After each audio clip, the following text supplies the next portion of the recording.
Hello and welcome to Wait, It Gets Better, the Improvisational Storytelling podcast, where we, your hosts, spend a couple of minutes every day, today, making a story for you, the best audience in the world. I am, of course, Levi. I'm Reed. And I'm Seth. And we're here to tell you a story. Seth, you want to do a little recap of last week, then start us off? All right. So this is episode 3.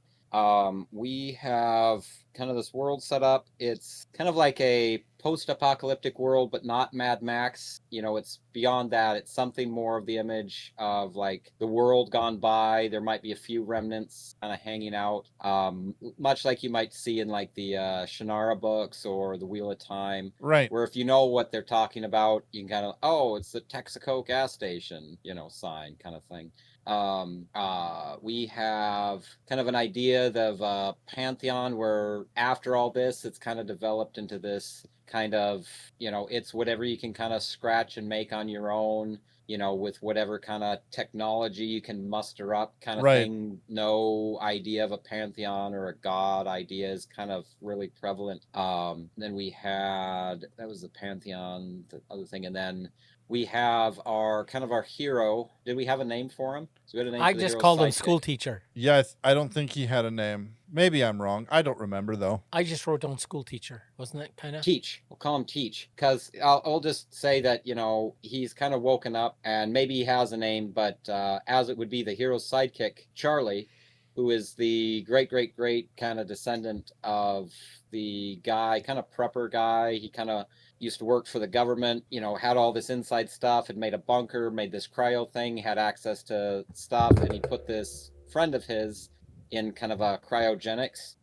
Because his friend, was like a teacher, educated guy. He also had like photographic memory. So like he could recall everything he ever read, everything he ever, categorizing information, knowing like that this kind of great calamity was coming and knew that sometime in the future, they would need someone like him to bring back just a lot of like basic knowledge and history and like books and things that would have been lost to time, later on. It could be, several hundred or 1,000 years down the line when society was ready to, get past the Mad Max stage and the scratch in the dirt stage and all of that. And so he put his friend, who, let's say he just called him Teach, which kind of annoyed his friend, but that's what he did, right? Right. And then he just kind of passed this information onto his kid, the next kid as it went on, to kind of keep the generators running, keep this facility running. And so now you have the hero's sidekick years down the road is, Charlie. And he's got like, kind of secret bases, food stash, weapon stash. They've been able to keep and find, a lot of, let's say, firearms that, no one has seen around, but, they've got, they've got goods, for the day of reckoning if they need it. And he does a lot of like, exploring, and he's got maps on like everything, over all the years that their family has kind of spread out and made this, whatever. I'm kind of elaborating on it. But anyways, our hero then has come from this older world and has now been woken up into our world now, or into this world that this story is happening. So it's kind of like that fish out of water, that, someone who might have been used to a lot of technology, a lot of, advanced stuff. And now he's in this kind of like, different world, where the knowledge and different things that he has connection to, the old satellites and stuff, because of his, implants or whatever that he had from his other days, start connecting back to the satellites and all right different nanotechnology that's kind of at rest, all around the world. There was a fighting style, kind of like a mind over, is that what it was, Reed? Kind of like a mind over matter, kind of crouching tiger, hidden dragon kind of thing. It was kind of emotion based, if I remember correctly. It was like the emotion or motion? Emotion, like the more that you sort of believed in it. Is that correct, Reed? Yeah, and it kind of had come out as an answer to this like really totally rational based society in which men's hearts had kind of grown cold, kind of cynical, like completely materialistic in explanation of everything.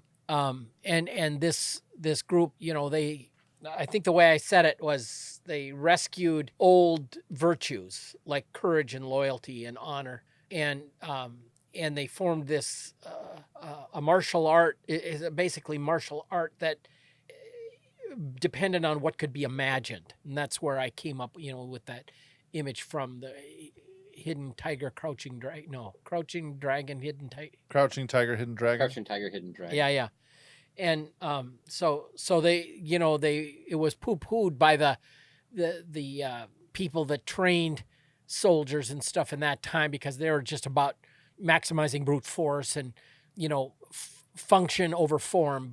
And here they saw this as well. They're into form, but it had a surprising functionality. Even though they approached it through beauty of form. Anyway. Yeah, no, I see that. I think that's important, because I can kind of imagine this world where who survived, who went into the bunkers, but like all of the scientists and the philosophers, right? And then coming out of that, like there was a lot of rejection of a lot of any sort of spiritual system. Right.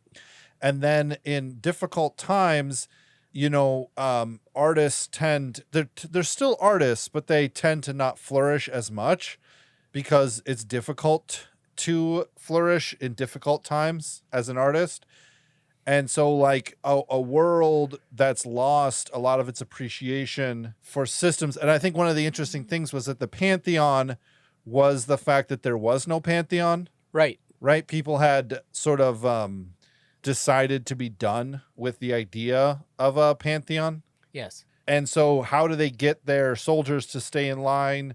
They use like obscene amounts of narcotics, because they can't motivate their soldiers to do what they say. So they're stuck with just brainwashing people to fight for them, and then you have this kind of martial art spurring up from people in seclusion, and they're all about the beauty and the form of it. And it kind of disassembles. It is effortless. Like one person using this fighting style can fight off 10, 15, 20 people coming who are like just brainwashed to kill. Mm-hmm. Right. And so that is how the bad guys have been winning, is by just having, 40-1. So if we see, 2 of these martial art users and we want to take them out, we send 80 guys.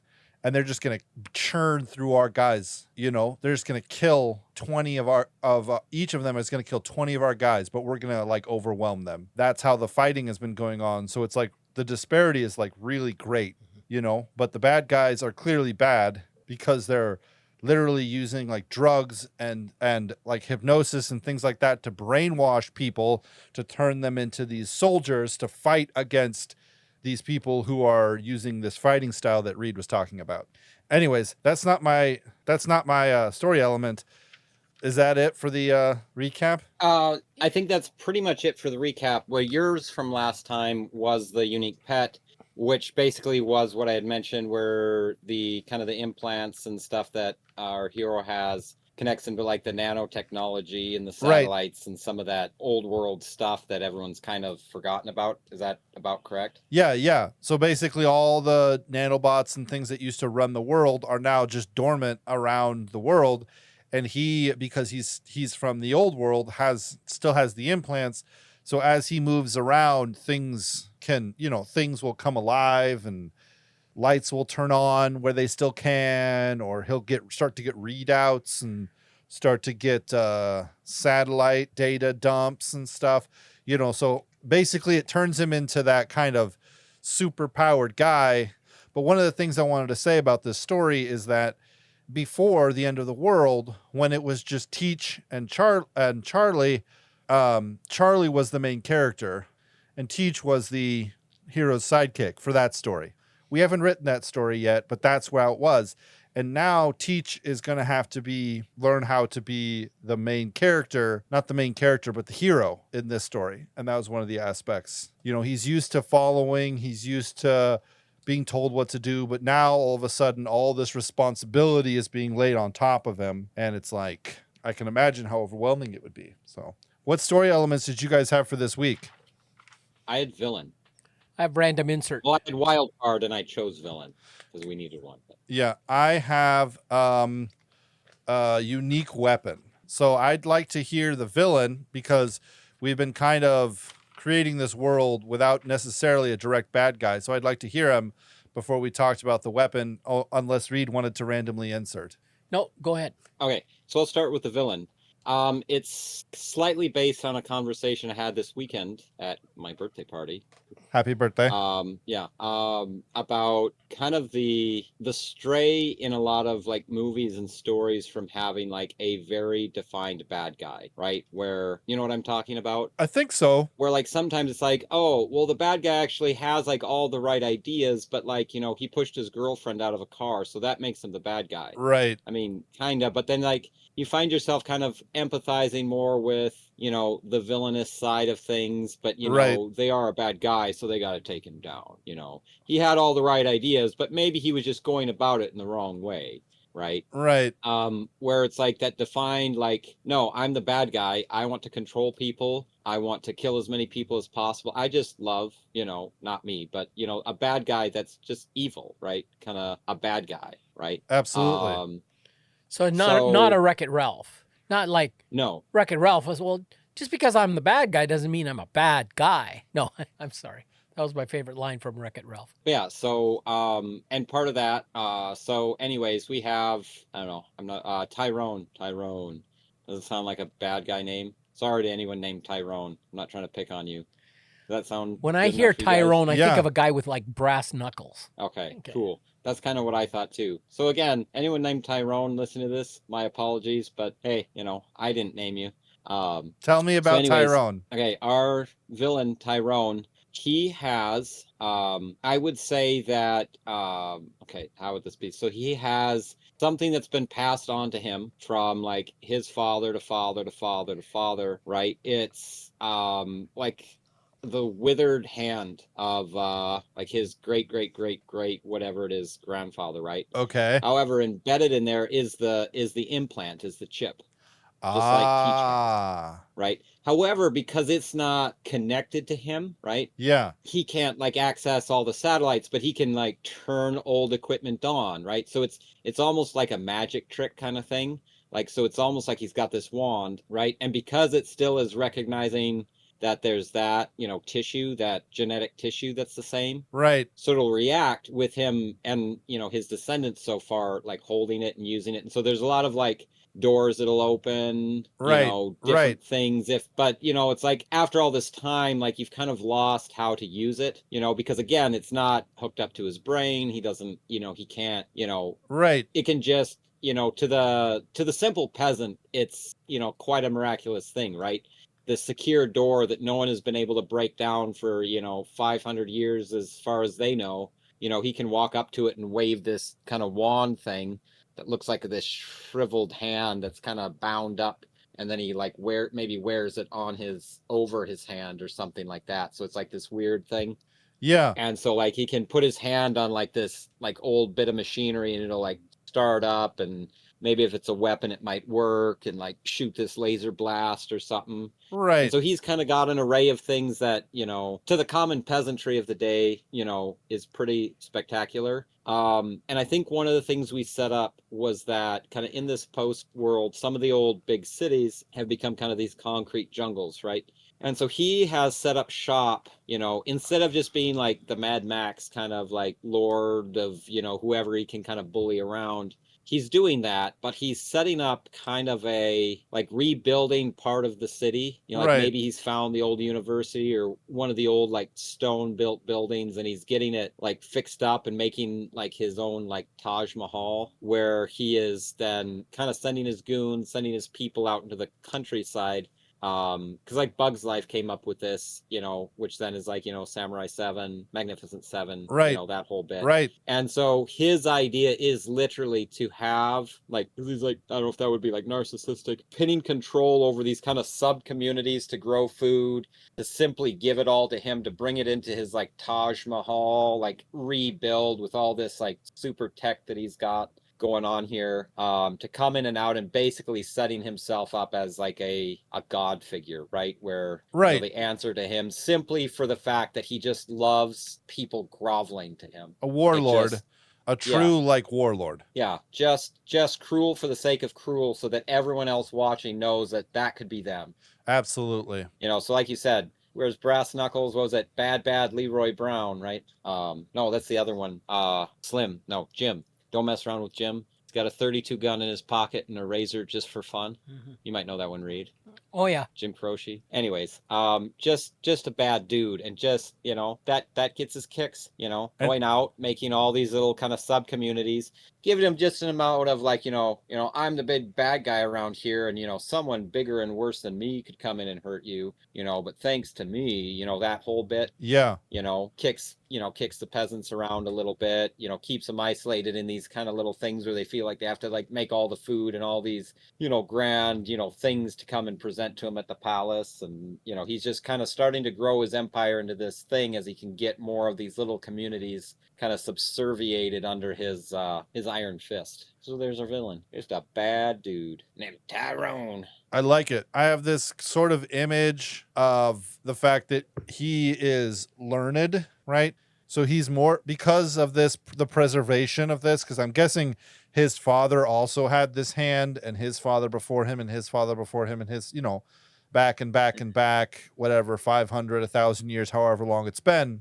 And you said the Taj Mahal, but as soon as you said the Taj Mahal, I had the kind of picture of like the pyramids, it's like one of his obsessions is making sure, no one knew who his father was when he died, even though he had access to all this. And no one knew who my grandfather was when he died, even though he had access to all this. But people are going to remember who I am after all this, So whether it's recreating the Taj Mahal or literally enslaving people to recreate the pyramids, a pyramid, to basically make a giant statue of him or do something so that he can be remembered. That's kind of the vibe I was getting from him. Yeah, and I think in the first one we mentioned that perhaps this is like taking place, in a post-apocalyptic, reformed Minnesota. So he's like somewhere on the Mississippi Delta. Yeah. Not Delta, that would be down in Louisiana, but the probably setting this back up in, the Minneapolis, St. Paul area, which has become one of these jungles. No one had hardly gone there.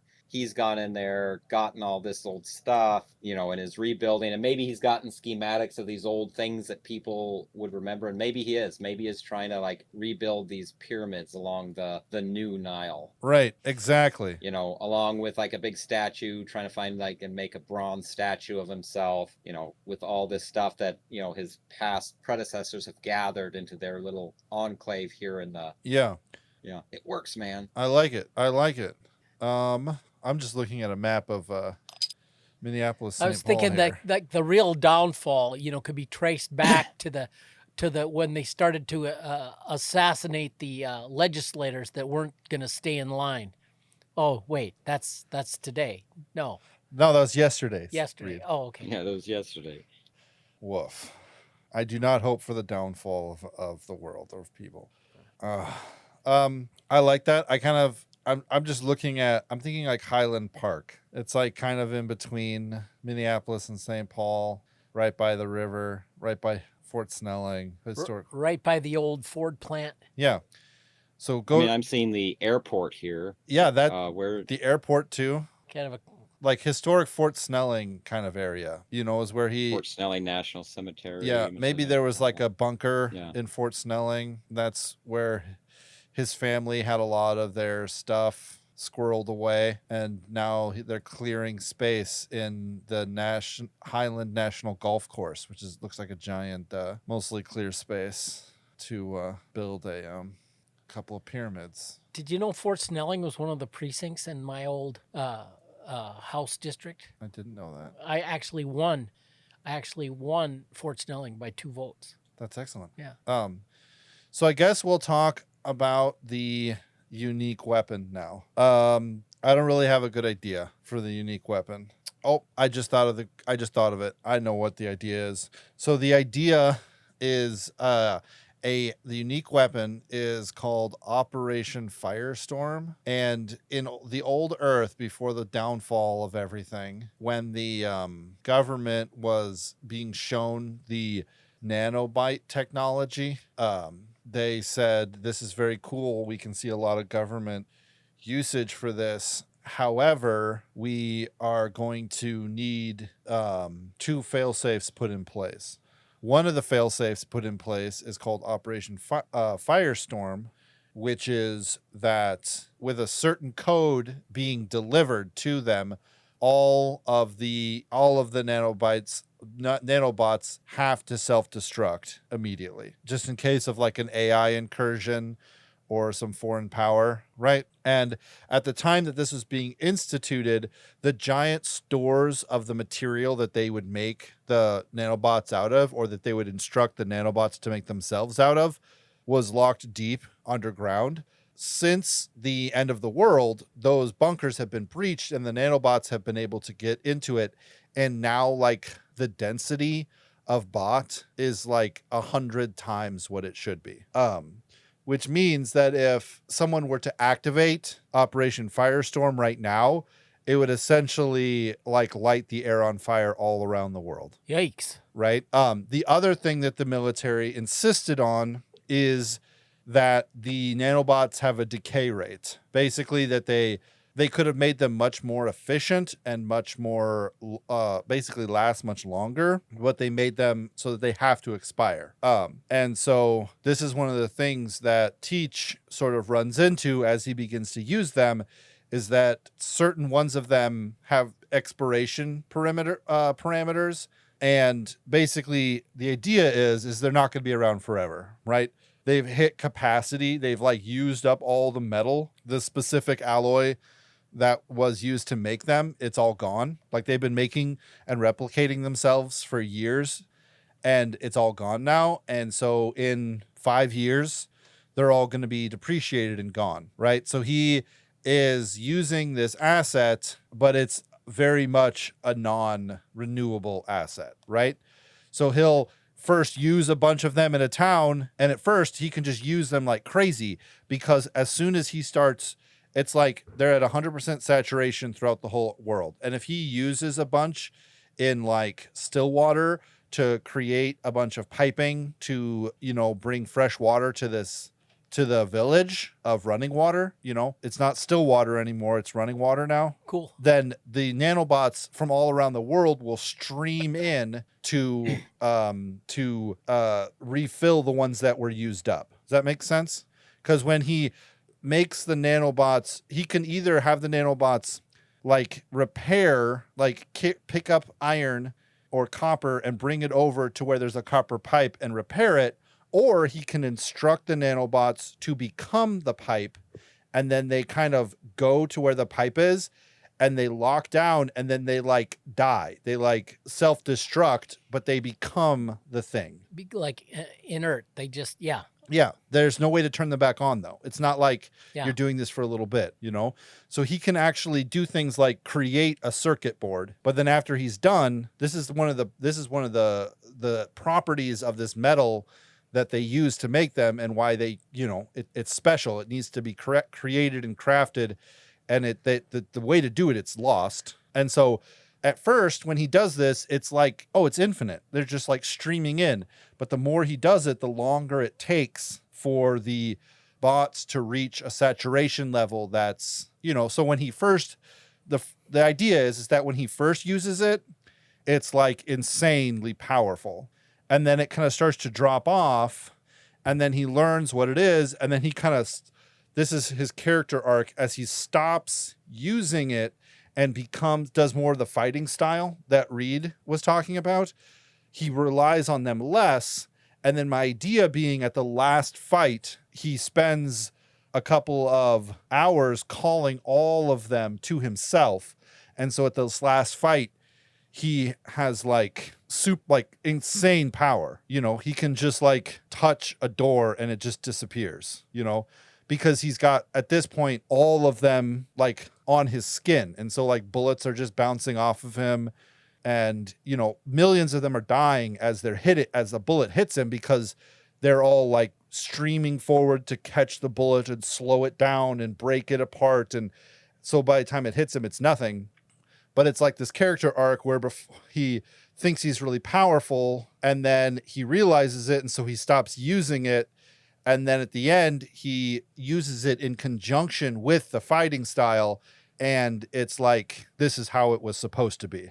That's And then cool. at the end, maybe he uses the last of them to do something crazy, or they just all get used up. And then at the end, that's just it. They're all gone. That's the unique weapon. Literally, I came up with that on the spot. I'm an improv genius. I'll take my Grammy. Thank you, everyone. That's awesome. We love you. We really love you. All right, Reed. Let's hear the random insert. Or does anybody have it? Because this is our 3rd episode, so technically we should be talking about how this thing wraps up. Unless this kind of doesn't coincide with Reed's random insert, I was half thinking like a Quentin Tarantino styled, like they get into his place, there's the 5 or 6 of them, these martial artists, they fight their way in. It's kind of, off and on, whatever, some cool fights, but then like at the end, it's just all or nothing. So but it boils down to between Teach and Tyrone that can actually access some of this, right? Yeah. But other than that, just, a wild ride super fight that, right. Really gets it done. I just had this really crazy thought that Tyrone has been learning from books that were written by his father and grandfather and great-grandfather, right? That's how he's been learning. And it kind of has been passed down. And so he has all this kind of technological knowledge, but some of it is like just completely and totally wrong. Yeah, because he doesn't know about the fail-safes. He doesn't know about Operation Firestorm and the fact that it's all going to expire. Well, he also doesn't know about the fact that metal conducts heat better than air does, because his great-grandfather was drunk when he was copying that over and left that part out. Yeah. Yeah. So there's Tyrone has all of this knowledge, but then there's these giant gaps, and there's no real explanation as to why. And I have this kind of picture of Teach walks into a room, and you guys will have to correct me because I don't know this, but there's a little bit of water on the floor, and then Tyrone throws electricity and is laughing as Teach is supposed to be being electrocuted, but he's got rubber soled shoes on, and so he's totally fine. And it's this, I don't know. Sometimes I like to make fun of bad guys and say that they are not smart. I've been reading a lot of Redwall to my daughter recently, and all the bad guys are they're dumb. They're not nearly as smart as they think they are. Yeah, and not cunning. And maybe that does a disservice because there are a lot of bad guys in the world who are very cunning. See, so maybe Tyrone isn't that kind of dull kind of bad guy. I'm going straight to Biff from Back to the Future. Yeah. I'll back up that idea. I think that maybe Tyrone should be, like Seth was saying, a real bad guy who is cruel because he wants to be and not because he's just too dumb to know any better. Yeah. So if the editor could remove those last couple minutes, that would be great. Oh, wait, I'm the editor. Shoot. It'll be like it never happened. Yeah. So you're thinking knock and drag out fight. How does the end look like, Seth, do you think? Again, waiting for Reed's random insert. I know. Okay. So I would think that after it all, right, whoever is left, right, whoever lives, I would think that Teach has to live, obviously. Yeah. He's the hero. And the work that Tyrone put into making this absolute facility, right? After they've cleared it out, now they have this giant facility sitting here. And a bunch of these now liberated peasants, I hate to say that because it is kind of condescending, but you know what I mean. Yeah. All these people that he had underneath of there are now free, and they would set up now exactly what Teach was brought out to do, sets up a institute of learning to bring these people in now. So instead of bringing them into this place for what Tyrone had for evil, they're bringing them in and getting an education. As they set up this new college idea that then people are coming in, they're relearning these old things, these old beliefs, these old, I don't know if this is playing. Not necessarily I don't know if this is playing into the Tyrone is dumb, villains are dumb thing, but I had this vision that the hand thing stopped working but Tyrone was able to basically take the implant out and like cut open his own hand and put it in, but then it like gets infected, right? Yeah. And so he's like able to do way more of the like power now, like way more of the activation and stuff of the tech and use a bunch more. But slowly it like starts, you know, his hand starts becoming infected because it like wasn't cleaned properly or something like that. And that's, or it's also then it's responding to him because it's recognizing the like genetic match of the Right. ancestry, but it's still going to be mixed with a bunch that's not. right. And so it's actually like, let's say it's like one of those things like you have your father's eyes, right? Let's say like it actually like repairs some of the cells. It does like the nano work and repairs some of the cells. And let's say like he gets like his eye burnt out, right? And then it'll like heal his eye, right? Which has like, it's recognizing that this is like close enough that we need to fix this eye. Right. But these fingernails, like they're not genetically what Oh my we God. recognize. So it starts like Right. disassembling or like won't fix parts of him, but it'll fix other parts of him. Yes. Oh, gross. But a fitting end to a bad guy.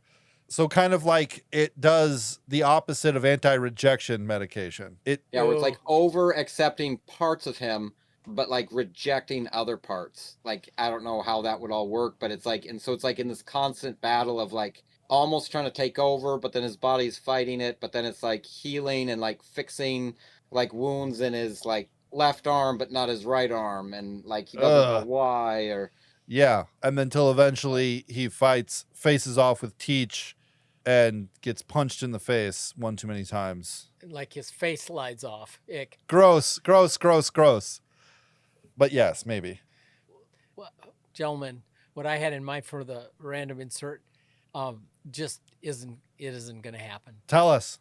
Come on, Reed. He finds love. We can pencil it in, Reed. We can pencil it in. Okay, then in the midst of the last conflict, so to speak, and as the last of the nanobots are like self-destructing or becoming solidified into their final rigor mortis form, or you know, where they're expiring themselves, and there's fewer and fewer streaming in because right. We're coming down to the end, and now society is just going to have to go from here, but with all this, you know, new traditions of honor and courage and loyalty and you know, coolness, there comes into orbit a spaceship, and the people on board that have been traveling for generations, the cryo tanks are going on revive mode, and the mission that was sent